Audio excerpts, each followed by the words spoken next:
All right, let's talk about something that is so frustrating for a lot of high performers. It's this idea that you can hit a career ceiling not because you're failing, but because you're actually too good at your job.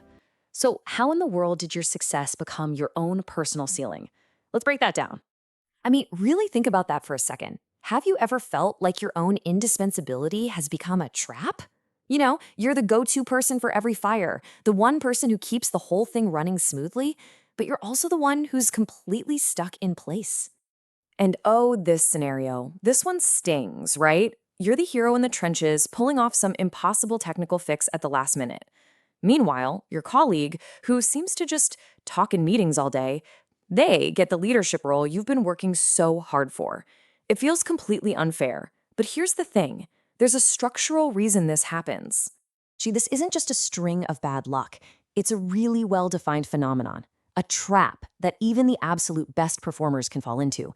So let's give it a name, because once we can name it, we can understand it, and more importantly, we can dismantle it. And here it is. This is the core idea, role entrenchment. It is the paradox where your excellence at your current level makes you so valuable right where you are that the system actually has an incentive to keep you there. Your reliability becomes your anchor. So, why does this happen? I mean, what's the logic behind it? To break out of the trap, we first have to understand the logic that created it.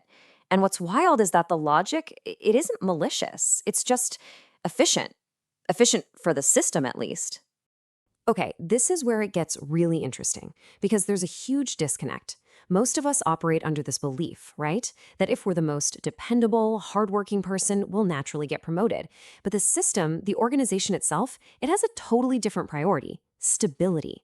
By being the ultimate fixer, the ultimate safety net, you've made your department run seamlessly, and that makes your specific role critical to daily operations. And this just nails the manager's dilemma, doesn't it? I mean, think about it. Their job is to make sure their department is stable and productive. Promoting you creates a huge, risky gap in the daily machinery.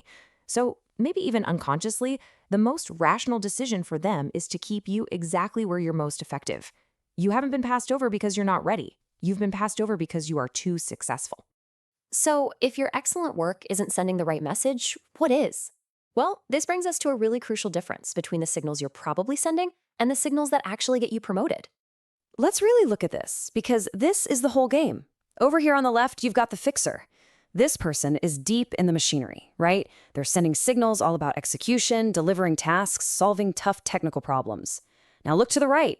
This is the coordinator. They're thinking about the system as a whole. They're sending signals about planning, about strategy. And here's the key. The fixer is seen as a reliable resource. The coordinator is seen as a potential leader.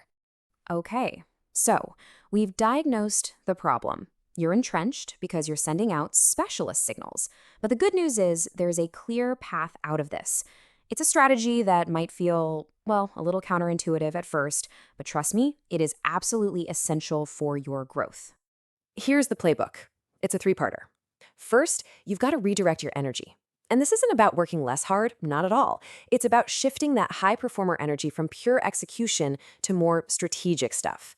Second, you have to actively practice signal management. This means being super intentional about the messages your actions send up the chain. And third, and this can be the toughest one, delegate your excellence. You have to start training someone else to do the very things that made you indispensable. That's what frees you up. So, what does managing your signals actually look like day to day? It's really all about reframing how you talk about your work. So, for example, instead of just saying in a meeting, task X is done, try saying, task X is done, which really moves the needle on our quarterly goal of Y. See the difference? You just connected your execution to the bigger picture. Or when a leader asks you a technical question, don't just give the fix. Give the fix and its strategic implications. Something like, yep, we can solve it this way, which will also improve system stability for that upcoming product launch.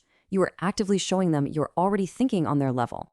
The bottom line is this: you have to spend less time proving how excellent you are at your current job and more time demonstrating you're ready for the challenges of the next one. The whole journey here, everything we've talked about, is about a fundamental transformation in how you're perceived. It's about changing your role from being the anchor that holds the department steady to being the ladder that everyone can clearly see you climbing. This is the ultimate takeaway right here. Your goal is to make your thought process, your strategic understanding, and your judgment to make all of that more visible and more valuable than your ability to just complete a task. That is what signals leadership potential. So the question I want to leave you with is this: is your excellence holding you in place? If the answer is yes, then it's time to change the story you're telling. Start delegating, start managing your signals, and start showing everyone you're ready for what's next. It's time to stop building your anchor and start building your ladder.